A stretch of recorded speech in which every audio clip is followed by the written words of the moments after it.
سردی اپنی ٹھنڈک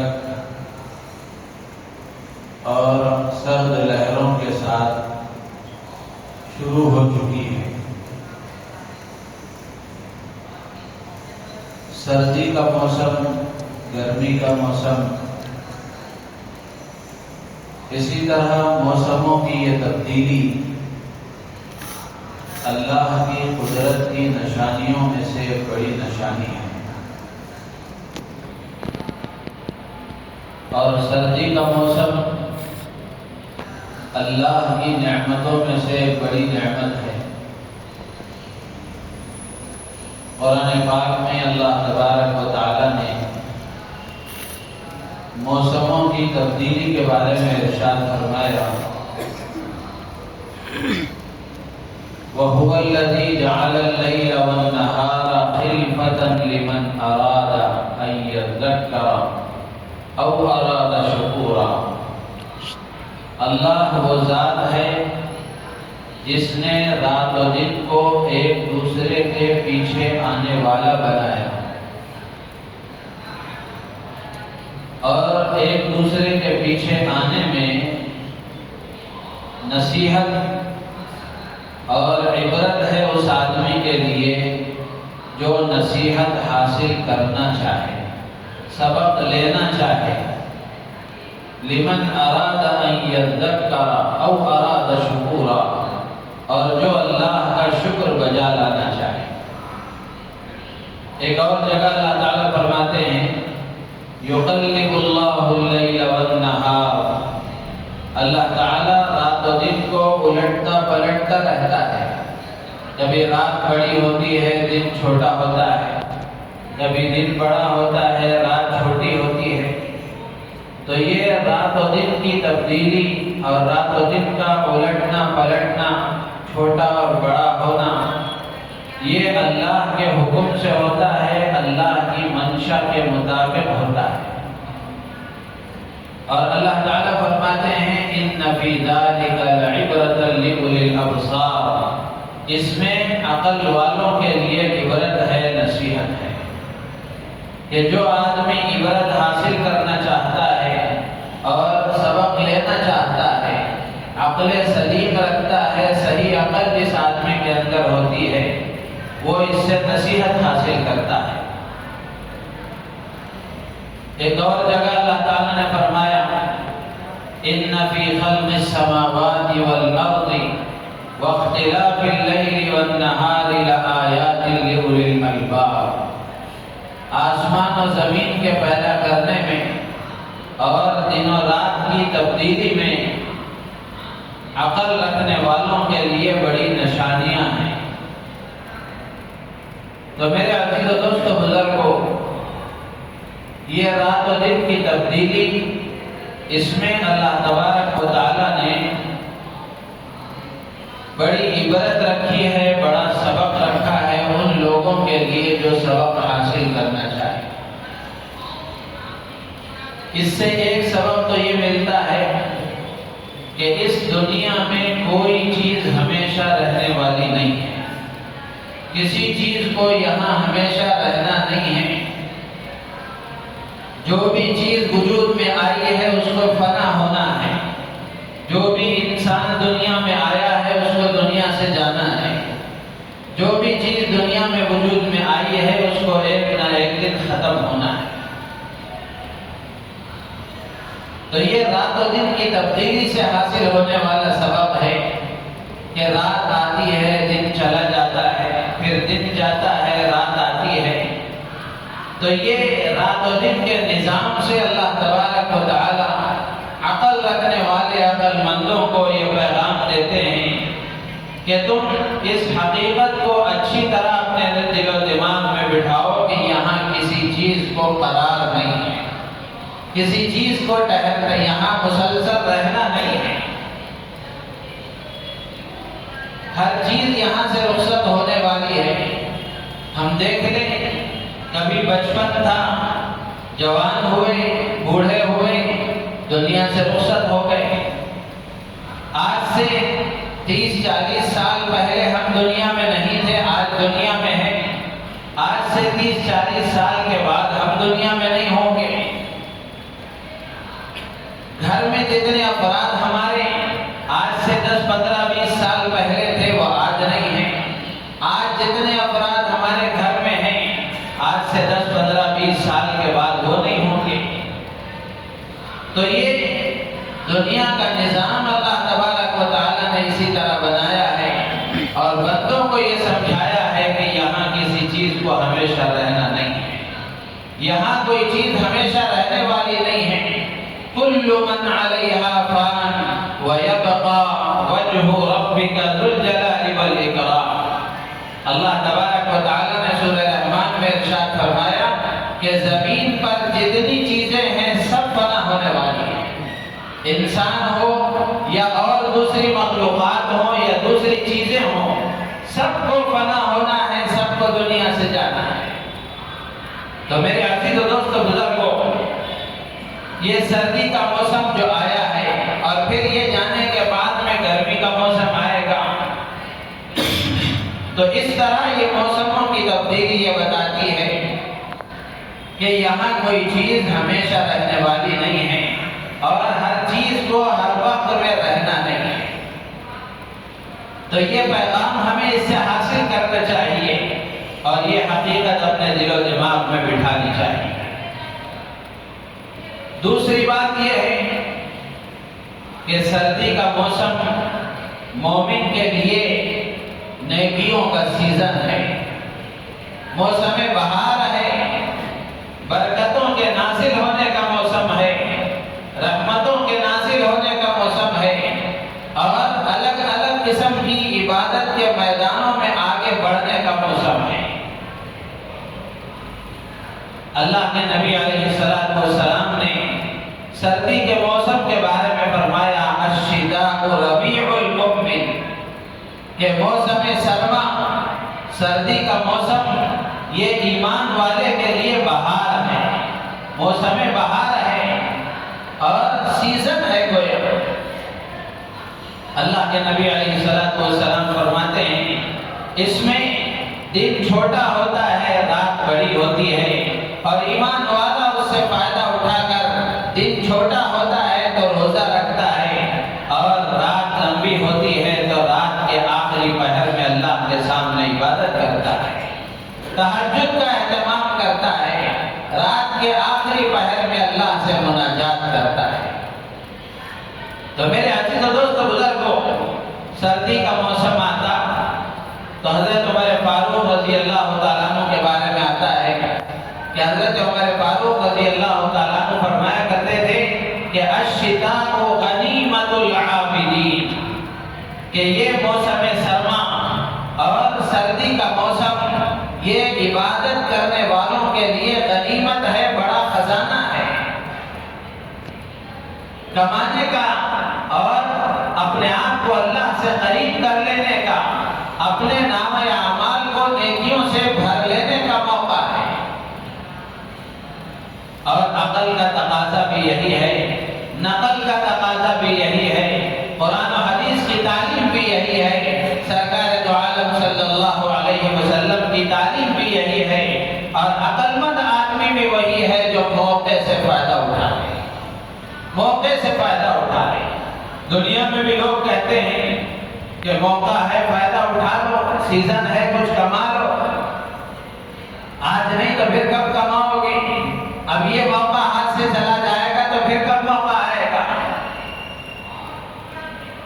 تو عقل کا تقاضا بھی یہی ہے کہ آدمی موقع سے فائدہ اٹھائے، اور اچھا انسان، عقل مند انسان، عقل کے تقاضوں کو پورا کرنے والا انسان وہی کہلاتا ہے جو موقع سے فائدہ اٹھا لیتا ہے۔ دنیا کے معاملے میں تو ہم موقع سے فائدہ اٹھانا بھولتے نہیں ہیں، جب بھی جہاں بھی جیسا جتنا بھی موقع ملتا ہے ہم اس سے فائدہ اٹھا لیتے ہیں، لیکن دین کے معاملے میں ہر آدمی اپنے بارے میں غور کر کے دیکھے کہ ہم کتنے مواقع ہماری زندگی میں اللہ تعالیٰ ہمیں عطا فرماتے ہیں، کیا اس موقع سے ہم فائدہ اٹھاتے ہیں؟ تو میرے عزیز و دوست بزرگوں، یہ سردی کا موسم بھی ایک موقع ہے، اس سے بھی ہمیں فائدہ اٹھانا چاہیے۔ صحابہ کرام رضوان اللہ تعالی علیہم اجمعین، تابعین و تبع تابعین، سلف صالحین، بزرگان دین، اولیاء کاملین، اللہ کے نیک بندوں کے بارے میں آتا ہے کہ کانوا یفرحون بمجیء الشتاء، کہ موسم سرما آتا، سردی کا موسم شروع ہوتا تو وہ سردی کے موسم کے آنے پر خوش ہو جایا کرتے تھے۔ یہ سردی کا موسم شروع ہوا ہے، اب اس میں اللہ کو راضی کر لینے اور اپنی آخرت بنا لینے اور اللہ سے اپنے آپ کو قریب کر لینے، اپنے نام اعمال کو نیکیوں سے بھر لینے کا موقع ہے، اس لیے وہ سردی کے موسم کے آنے پر خوش ہو جایا کرتے ہیں۔ تو میرے عزیز دوست بزرگوں، سردی کا موسم شروع ہوا ہے، اللہ نے ہمیں صحت و عافیت کے ساتھ رکھا ہے، صحت و سلامتی کے ساتھ رکھا ہے، تو ہماری ذمہ داری ہے کہ ہم اس موقع سے فائدہ اٹھائیں۔ کرنا کیا ہے؟ فائدہ اٹھانے کا طریقہ کیا ہے؟ سب سے پہلی بات تو یہ ہے کہ یہ ہم اس سردی کے موسم میں نفل روزوں کا اہتمام کریں، نفل روزوں کا اہتمام کریں۔ اللہ کے نبی علیہ السلام نے فرمایا الشتاء ربیع المؤمن قصر نہارہ فصام، کہ ایمان والے کے لیے یہ سردی کا موسم موسم بہار ہے، دن چھوٹا ہوتا ہے تو وہ روزہ رکھتا ہے، رات لمبی ہوتی ہے تو وہ رات میں اللہ کے سامنے کھڑے ہو کر وہ رات میں قیام کرتا ہے، عبادت کرتا ہے۔ ایک اور روایت میں اللہ کے نبی علیہ السلام نے فرمایا کہ سردی کے روزے یہ ٹھنڈا مال غنیمت ہے، یعنی اس میں بہت زیادہ مشقت اٹھانی نہیں پڑتی، بہت زیادہ پریشان ہونا نہیں پڑتا۔ گرمی کے زمانے میں آدمی روزہ رکھتا ہے تو پسینہ آتا ہے، چلنے پھرنے سے پیاس لگتی ہے اور دن لمبا ہوتا ہے، تو جس کی وجہ سے مشقت ہوتی ہے، تکلیف محسوس ہوتی ہے، لیکن سردی کے ایام میں آدمی روزہ رکھ لیتا ہے تو اس کو روزے کا احساس بھی نہیں ہوتا۔ تو اس لیے حضور اکرم صلی اللہ علیہ وسلم نے فرمایا کہ سردی کے روزے یہ ایمان والے کے لیے ٹھنڈا مال غنیمت ہے۔ تو اس لیے ہم میں سے ہر ایک کو چاہیے کہ ہم نفل روزوں کا اہتمام کریں۔ صحابہ کے بارے میں آتا ہے، حضرت عبداللہ ابن مسعود رضی اللہ تعالیٰ عنہ فرماتے ہیں، ان کے بارے میں آتا ہے کہ جب سردی کا موسم آتا تو حضرت عبداللہ ابن مسعود رضی اللہ تعالیٰ عنہ کہا کرتے تھے کہ اے موسم سرما تیرا آنا مبارک ہو، خوش آمدید، مرحبا کہا کرتے تھے، اور یہ کہتے تھے کہ سردی کا موسم آ گیا، اس کا آنا مبارک ہو، اس کا دن چھوٹا ہے، روزہ رکھنے میں آسانی ہے اور راتیں لمبی ہیں، تو راتوں میں اللہ کے سامنے قیام کرنا اور راتوں میں اللہ کے سامنے عبادت کرنے کا موقع ملتا ہے۔ ایک اور تابعی ہے غالباً حضرت ابراہیم نخعی رحمۃ اللہ علیہ، وہ فرماتے ہیں کہ سردی کے موسم میں روزہ رکھنا آسان ہو جاتا ہے، اس لیے کہ دن چھوٹا ہوتا ہے، اور رات میں تہجد کا اہتمام کرنا اور رات میں اللہ کے سامنے مناجات کرنا، اس کی عبادت کرنا آسان ہو جاتا ہے، اس لیے کہ راتیں لمبی ہوتی ہیں، نیند مکمل ہو جاتی ہے۔ تو میرے عزیز و دوست بزرگوں، نفل روزوں کا ہم اہتمام کریں۔ سال بھر میں اللہ کے نبی علیہ السلام کو ہم دیکھیں گے تو اللہ کے نبی علیہ السلام رمضان کے فرض روزوں کے علاوہ مہینے میں، ہفتے میں کچھ نفل روزے بھی رکھا کرتے تھے، اور آپ نے ان کے فضائل بیان فرمائے۔ ایام 20 کے روزے ہیں اور پیر اور جمعرات کا روزہ ہے، تو اس طرح اللہ کے نبی علیہ السلام ہفتے میں، مہینے میں نفل روزوں کا بھی اہتمام فرمایا کرتے تھے۔ تو اس لیے ہم میں سے ہر ایک کو چاہیے کہ ہم کچھ نفل روزوں کا بھی اہتمام کریں۔ نفل روزوں کے سلسلے میں اگر ہم مسلم معاشرے کا جائزہ لیں گے تو نفل نمازیں پھر بھی ایک حد تک پڑھنے والے مل جائیں گے، لیکن نفل روزوں کے معاملے میں بہت بڑی کوتاہی نظر آئے گی۔ نفل روزہ رکھنے والے بہت کم لوگ ملیں گے۔ جس طرح نفل نمازوں کا ایک بڑا ذخیرہ ہمارے پاس ہونا چاہیے، اسی اسی طریقے سے نفل روزوں کا بھی ایک ذخیرہ اپنے پاس رکھنا چاہیے۔ نفل کی بڑی اہمیت ہے۔ عموماً ہوتا یہ ہے کہ ہم فرض کی اہمیت سمجھ کر فرض کو ادا کر لیتے ہیں، لیکن نفل کو نفل سمجھ کر چھوڑ دیتے ہیں، جبکہ حقیقت یہ ہے کہ نفل اتنا اہم عمل ہوتا ہے کہ القیامت کے دن حشر کے میدان میں اعمال میں فرائض میں اگر کمی کوتاہی ہو جاتی ہے تو اس کوتاہی کو فرائض کی کمی کو پورا کرنے کے لیے نفل اعمال ہی کا سہارا لیا جاتا ہے،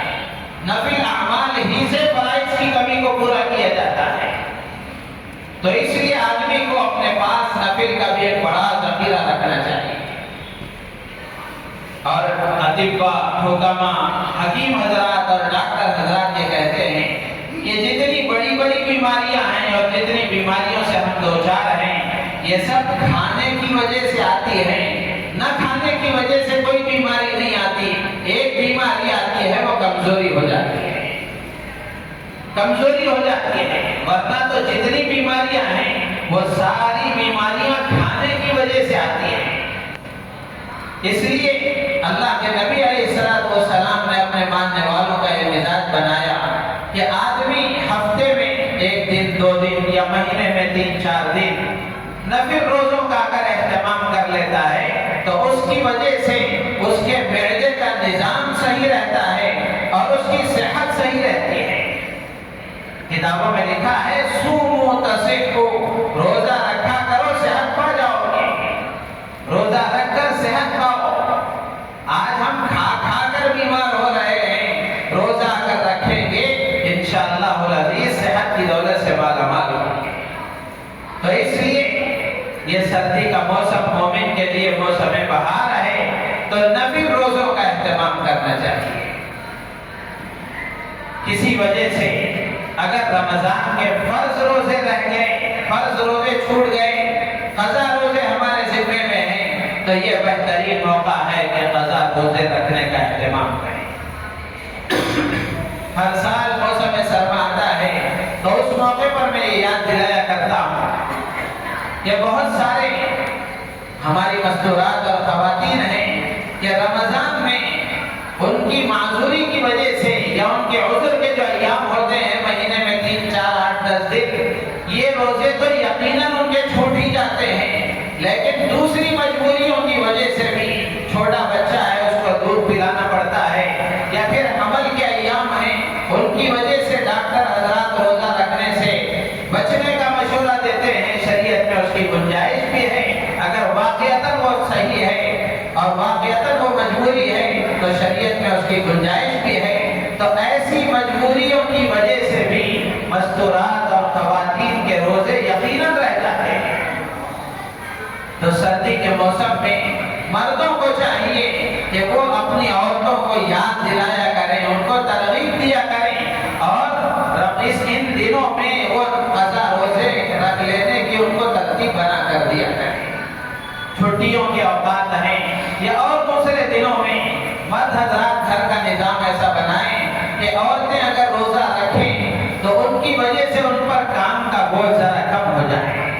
ان کے ساتھ خود بھی روزہ رکھ لیا کریں تاکہ دوپہر وغیرہ میں کھانے پکانے کا نظام اور اس کا بوجھ ان پر نہ ہو، وہ بھی آرام سے روزہ رکھ لیا کریں۔ تو اس طرح ان کا فرض روزہ قضا ہو جائے گا، ادا ہو جائے گا، اور آپ نفل روزہ رکھ کر ان کا ساتھ دیں گے تو ایک تو نفل روزے کا ثواب بھی ملے گا اور اس کے ساتھ ساتھ خیر کے کام پر مدد کرنے کا ثواب بھی ملے گا، اعانت علی الخیر کا ثواب بھی ملے گا۔ اور قرآن میں ایمان والوں کو ترغیب دی گئی وَتَعَاوَنُوا عَلَى الْبِرِّ وَالتَّقْوَىٰ، کہ نیکی اور تقوی کے کاموں میں ایک دوسرے کا تعاون کیا کرو۔ تو اس لیے اپنے گھر میں ایسا ماحول بنائیں، گھر کی مستورات کی روزانہ قضا جو روزے ہیں ان روزوں کے ادا کرنے کی ان کو ترغیب دیں اور ترتیب بنائیں تاکہ ان کے ذمے میں جو روزے ہیں وہ ادا ہو سکے۔ ایسا نہ ہو کہ سال ہر سال کے روزے مرد حضرات کے بھی چھوٹے ہوئے ہیں اور اس کو قضا کرنے کا بھی خیال نہیں آتا، مستورات کے چھوٹے ہوئے ہیں وہ ان کو بھی اپنے روزے پورا کرنے کا خیال نہیں آتا، سال ہر سال گزر گئے وہ قضا ویسے کی ویسے ہی رہ گئے۔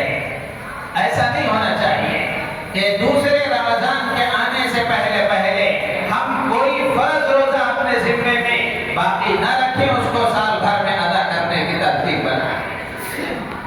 تو یہ سردی کے موسم میں پہلا عمل ہے روزوں کا اہتمام کیا جائے۔ اللہ کے نبی علیہ السلام نے بطور خاص اس کی ترغیب دی ہے۔ دن چھوٹا ہوتا ہے، تھکن نہیں ہوتی، مشقت نہیں ہوتی اور زیادہ پریشانی نہیں ہوتی، تو آدمی کو چاہیے کہ روزہ رکھنے کا اہتمام کرے۔ اگر فرض روزے قضا روزے نہیں ہیں تو نفل کا اہتمام کریں، اور اگر قضا روزے ہیں تو پھر افضل یہی ہے کہ نفل کے بجائے وہ جو قضا ہے ان کو پورا کرنے کی فکر کریں۔ دوسری بات یہ ہے کہ چونکہ رات لمبی ہوتی ہے، اللہ کے نبی علیہ السلام نے ترغیب دی ہے کہ ایمان والے کے لیے یہ سردی کا موسم بہار ہے، دن چھوٹا ہوتا ہے تو وہ روزہ رکھنے کا اہتمام کریں، اور رات لمبی ہوتی ہے جلد سونے کا اہتمام کریں تاکہ نیند مکمل ہو جائے اور رات کے آخری پہر میں اٹھ کر وہ اللہ کی عبادت کر سکیں۔ اور رات کی جو نماز ہے، نفل نمازوں میں سب سے افضل نماز تہجد کی نماز ہے۔ نفل نمازوں میں سب سے افضل نماز تہجد کی نماز ہے، اور رات کی نماز یہ بڑی اہمیت والی نماز ہے۔ اللہ کے نبی علیہ السلام نے فرمایا کہ دعوا الصالحین قبلکم، کہ یہ تم سے پہلے نیک لوگوں کا یہ طریقہ رہا ہے۔ اور تہجد کی یہ تاثیر ہے کہ جو آدمی تہجد کی نماز کا اہتمام کرتا ہے، شرط یہ ہے کہ وہ فرائض کا پابند ہو، وہ فرائض کا پابند ہو، ورنہ فرائض کے بغیر کسی نفل عمل کی تاثیر آدمی پر ظاہر نہیں ہوا کرتی۔ فرائض کا پابند ہونا ضروری ہے۔ بات آگے تو عرض کروں، بہت سارے لوگ کوئی پریشانی ہو جاتی ہے، مصیبت ہو جاتی ہے تو لوگ وظیفے پوچھتے ہیں کہ یہ اس کے لیے کوئی وظیفہ بتا دیجیے، یہ پریشانی ہے کوئی وظیفہ بتا دیجیے، یہ کاروبار کا مسئلہ ہے اس کے لیے وظیفہ بتا دیجیے۔ آپ یہ بات اچھی طرح ذہن میں رکھیں، علماء نے لکھا ہے کہ کوئی وظیفہ اس وقت تک اثر نہیں کرتا جب تک وہ فرائض کا پابند نہ ہو۔ نماز چھوڑ کے آدمی ہزاروں وظیفے کرتا رہے، کوئی فرق پڑنے والا نہیں۔ نماز سب سے بڑا وظیفہ ہے ہر مسئلے کے حل کا، اس لیے کہ جتنے مسائل ہیں وہ سارے اللہ ہی کی طرف سے حل ہوں گے، اور نماز کا آدمی پابند بن جائے، نماز پڑھ کر اللہ سے مانگے، اللہ سارے مسائل حل کر دیں گے۔ تو اس لیے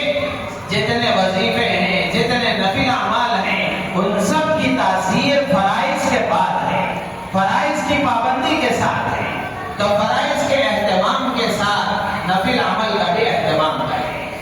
تو رات کا قیام اور رات کی نماز، اس کی تاثیر یہ ہے، حدیث میں اللہ کے نبی علیہ السلام نے فرمایا کہ آدمی رات کا قیام کرتا ہے، تہجد کی نماز پڑھتا ہے، تو اس کی برکت سے اللہ تعالیٰ اس کے اندر اتنی طاقت پیدا فرماتے ہیں، اتنی استعداد اس کے اندر پیدا فرماتے ہیں کہ وہ گناہوں سے بچنے کے قابل ہو جاتا ہے۔ گناہوں سے بچنے کی طاقت اللہ تعالیٰ اس کے اندر پیدا فرماتے ہیں، اور جو گناہ اس سے ہو چکے ہیں، رات کی نماز آدمی پڑھتا ہے، اللہ تعالیٰ گناہوں کو معاف فرماتے ہیں۔ تو اس لیے سردی کا موسم ہے تو راتیں لمبی ہوتی ہیں، تو رات میں تہجد کا اہتمام کریں۔ بہت سارے لوگ ماشاءاللہ اللہ کے نیک بندے، انہی کی برکت سے دنیا قائم ہے، وہ سال بھر میں کوئی بھی موسم ہو، کیسا بھی موسم ہو، سال بھر ماشاءاللہ تہجد کا اہتمام کرتے ہیں۔ وہ تو اعلیٰ اور افضل بات ہے، ورنہ کم سے کم آدمی ان سردی کی راتوں میں تو کم سے کم تہجد کا اہتمام کرے۔ ان راتوں میں اہتمام کی برکت سے اور اس میں عادت بن جانے کی وجہ سے اللہ کی ذات سے امید ہے کہ آگے وہ سلسلہ چلتا ہے۔ تو اس لیے یہ دو باتیں ہوئی کہ ایک تو روزوں کا اہتمام، نفل روزوں کا اہتمام یا قضا روزوں کا اہتمام، اور اس کے ساتھ ساتھ رات کی نماز کا اہتمام۔ اور تیسری بات یہ ہے کہ سردی کے موسم میں آدمی موسم کے اعتبار سے اپنی صحت کا خیال رکھے۔ حضرت عمر رضی اللہ تعالیٰ عنہ کے بارے میں آتا ہے کہ حضرت عمر رضی اللہ تعالیٰ عنہ جب سردی کا موسم شروع ہوتا تو آپ لوگوں کو یہ پیغام پہنچاتے کہ لوگوں، موسم سرما آ چکا ہے، سردی کا موسم آ چکا ہے، یہ تمہارا دشمن ہے، لہذا تم اس کے لیے اپنے لیے لباس، گرم لباس اور جوتوں کا انتظام کر لو، اون کو اپنا لباس بناؤ، کیونکہ سردی بہت جلد اثر کرتی ہے اور دیر سے ختم ہوتی ہے۔ حضرت عمر رضی اللہ تعالیٰ عنہ اپنی رعایا کو یہ حکم دیا کرتے تھے، خبر گیری کیا کرتے تھے، ان کا جائزہ لیا کرتے تھے۔ تو اس لیے سردی کا موسم شروع ہوا ہے تو ہماری ذمہ داری یہ ہے کہ ہم موسم کے اعتبار سے اپنی صحت کا خیال رکھیں، اس لیے کہ آدمی کو اپنی ذات کا خیال رکھنا یہ بھی اس کے ذمہ حق ہے۔ اللہ کے نبی علیہ السلام نے فرمایا ان لنفسک علیک حقا، تیری جان کا بھی تجھ پر حق ہے۔ آدمی جو چاہے کھا لے، جو چاہے پی لے، جیسا چاہے آدمی زندگی گزار لے، یہ بھی اللہ کی نافرمانی ہے، یہ بھی اللہ کی نعمت کی ناشکری ہے۔ آدمی کو چاہیے کہ وہ موسم کے تقاضوں کے اعتبار سے اپنے آپ میں تبدیلی لائے، اپنی صحت کا خیال رکھے، کھانے پینے میں، سونے جاگنے میں، اٹھنے بیٹھنے میں، چلنے پھرنے میں اپنا نظام ایسا بنائے کہ صحت خراب نہ ہو، اس لیے کہ صحت اللہ کی بڑی نعمت ہے، صحت اللہ کی بڑی نعمت ہے۔ تو اس لیے موسم کے اعتبار سے اپنی صحت کا خاص خیال رکھیں، اور اسی کے ساتھ ساتھ موسم یہ جو آیا ہے یہ اللہ کی طرف سے آیا ہے۔ چوتھی بات یہ ہے کہ موسم کی تبدیلی پر سردی آ جاتی ہے، پھر سردی ختم ہوتی ہے، گرمی آ جاتی ہے، تو موسم کی تبدیلیوں پر جب طبیعتیں خراب ہوتی ہیں تو بہت سارے لوگوں کی زبانوں پر شکایتیں آ جاتی ہیں، آدمی شکایت کرنے لگتا ہے، جزا اور فضا کرنے لگتا ہے، بندے کو یہ کوئی حق حاصل نہیں ہے۔ یہ اللہ کی طرف سے آیا ہے تو اللہ کے فیصلے پر آدمی راضی رہے، اللہ کے فیصلے پر راضی رہے۔ تسلیم اور رضا جس کو کہتے ہیں کہ آدمی اللہ کے فیصلے پر راضی رہے اور موسم کی تبدیلی پر آدمی شکوہ شکایت نہ کرے۔ اللہ کے نبی علیہ السلام نے ارشاد فرمایا، حدیث قدسی ہے، اللہ تعالیٰ ارشاد فرماتے ہیں کہ آدم کا بیٹا مجھے گالیاں دیتا ہے، برا بھلا کہتا ہے۔ اللہ کے نبی علیہ السلام نے فرمایا کہ اللہ تعالیٰ کہتے ہیں کہ آدمی زمانے کو، موسم کو، حالات کو برا بھلا کہتا ہے تو اللہ تعالیٰ کہتے ہیں وہ الدہر و زمانہ میں ہی، یعنی میرے حکم سے، میری مشیت کے مطابق یہ رات و دن کی تبدیلی ہوتی ہے، موسموں کی تبدیلی ہوتی ہے۔ تو اس لیے آدمی کو چاہیے کہ وہ زبان پر شکوہ شکایت نہ لائے، برا بھلا نہ کہے، بلکہ موسم کے اعتبار سے اپنی صحت کا خیال رکھتے ہوئے گرم کپڑوں کا اور کھانے پینے کے اعتبار سے، رہنے سہنے کے اعتبار سے ایسا نظام بنائے جو صحت کے تقاضوں کو پورا کرنے والا ہے۔ اپنا بھی خیال رکھیں اور اسی کے ساتھ ساتھ جو اللہ کے ضرورت مند بندے ہیں ان کا تعاون کریں، ان کی اعانت کریں، ان کی مدد کریں۔ اپنے پڑوسیوں کا خیال رکھیں، اپنے گلی اور محلے کا خیال رکھیں، جائزہ لیں کہ کون ایسے لوگ ہیں جو محتاج ہیں، ضرورت مند ہیں، ان تک گرم کمبل پہنچائیں۔ بہت سے لوگ اسٹیشنوں پر رہتے ہیں اور راستوں چوراہوں پر رہتے ہیں، تو آدمی کو چاہیے کہ اپنے محلوں کا اور اپنے علاقے کا جائزہ لے کر کے، اللہ نے ہمیں صاحب ثروت بنایا ہے، مالدار بنایا ہے، 4 پیسے اللہ نے ہمیں دیے ہیں، تو ان پیسوں میں حقوق بھی ہے، اس مال میں حق بھی ہے، ان حقوق کی ادائیگی کی فکر کریں کہ ضرورت مند بندوں تک اپنا یہ مال ان کے فائدے کے لیے پہنچانے کی کوشش کریں، گرم لباس تقسیم کریں، کمبلوں کا انتظام کریں، تاکہ وہ بھی سردی کی پریشانیوں سے محفوظ رہیں، سردی کی تکلیف سے محفوظ رہیں۔ بہت سارے لوگوں کو آپ دیکھتے ہیں کہ آدمی کسی اللہ والے کی مزار پر جاتا ہے، کسی بزرگ کی مزار پر جاتا ہے، جانا غلط نہیں ہے، اللہ والوں کی مزار پر جانا اور جا کر ایثار ثواب کرنا، ان کے لیے جو صورتیں یاد ہیں، جو قرآن کی آیتیں یاد ہیں، پڑھ کر کے ان کے لیے ایثار ثواب کرنا غلط نہیں ہے، ضرور جانا چاہیے، لیکن وہاں جانے کے بعد آدمی جو غیر شرعی کام ہے، سجدہ کرنا، ان سے منتیں مانگنا اور ان کو حاجت روا مشکل کشا سمجھنا، یہ غلط ہے۔ جس اللہ والے سے ہم مانگ رہے ہیں ان کو اللہ ہی نے دیا ہے، اور وہی ہمارا بھی خدا ہے، وہی ہمارا بھی خدا ہے۔ ان کی تعلیمات بھی یہی ہے کہ تم اپنے اللہ سے اپنا تعلق مضبوط کرو۔ تو اللہ والوں کے مزار پر جانا، جا کر ان کے لیے احسان ثواب کا اہتمام کرنا، اور جس اللہ کے ولی کی مزار کے پاس بھی جائیں، جا کر یہ دعا ضرور کیا کریں، اے اللہ یہ تیرا نیک بندہ، اس کے اندر جو نیک اوصاف اور اس کے اندر جو نیک عادتیں اور اچھے اخلاق تو نے رکھے تھے، اے اللہ جن عادتوں اور اخلاق اور عبادتوں کی وجہ سے یہ تیرا محبوب بنا ہے، ویسی عادتیں میرے اندر بھی پیدا فرما، مجھے بھی ویسا تیرا نیک بندہ بننے کی توفیق عطا فرما۔ آپ یہ دعائیں کرتے رہیں گے، اللہ کی ذات سے امید ہے کہ جو غیر شرعی کاموں میں آج امت کا ایک بڑا طبقہ لگا ہوا ہے، اللہ کی ذات سے امید ہے کہ اس سے ایک حد تک نجات ہو جائے۔ تو آج یہ کرنا ہے کہ بہت سارے لوگ اللہ کے نیک بندوں کی مزاروں پر جاتے ہیں، جا کر مزار پر چادر چڑھاتے ہیں، جبکہ باہر دروازے پر غریب بیٹھا سردی سے ٹھٹر رہا ہوتا ہے، ضرورت چادر کی اس کو ہوتی ہے اور لے جا کر وہاں اندر چڑھائی جا رہی ہے۔ میرے عزیز و دوست بزرگوں، ہم میں سے ہر ایک کو چاہیے کہ ہم اپنی عقل سے کام لیں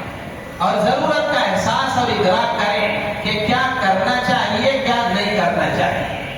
آپ خود دیکھیں، عقل سے سوچیں کہ کیا اس کو چادر اڑا کر اس پر کمبل کا انتظام کر کے اس کو سردی سے بچانا ثواب کا کام ہے، یا لے جا کر وہاں چادر چڑھانا ثواب کا کام ہے؟ تو اس لیے جو ضرورت مند ہیں ان کا تعاون کریں، ان کی مدد کریں، ان کے لیے گرم لباس کا اہتمام کریں، اور اسی کے ساتھ ساتھ خوب توبہ اور استغفار کا اہتمام کریں کہ اللہ سے توبہ اور استغفار کرنا اور اپنے گناہوں سے معافی مانگنا یہ اللہ کو بہت پسند ہے، اور استغفار کی بے شمار برکتیں ہیں، استغفار کی بے شمار برکتیں ہیں کہ استغفار کی برکت سے اللہ تبارک و تعالی روزی کا مسئلہ حل فرماتے ہیں، روزی کی تنگی کو دور فرماتے ہیں، پریشانیوں سے نجات عطا فرماتے ہیں، مشکلات کو دور فرماتے ہیں، اللہ تعالیٰ جھگڑوں سے نجات عطا فرماتے ہیں، اور گھروں میں محبتیں پیدا فرماتے ہیں، اولاد نہیں ہے اللہ اولاد عطا فرماتے ہیں۔ یہ سارے فائدے اللہ تعالیٰ نے قرآن پاک میں بیان فرمائے۔ اللہ تعالیٰ سے دعا ہے اللہ تعالیٰ ہم سب کو ان باتوں پر عمل کی توفیق عطا فرمائے، اور سردی کے ان ایام سے فائدہ اٹھا کر اپنی آخرت بنانے کی اللہ تعالیٰ مجھے آپ کو پوری امت کو توفیق عطا فرمائے۔ آمین وآخر دعوانا الحمدللہ رب العالمین۔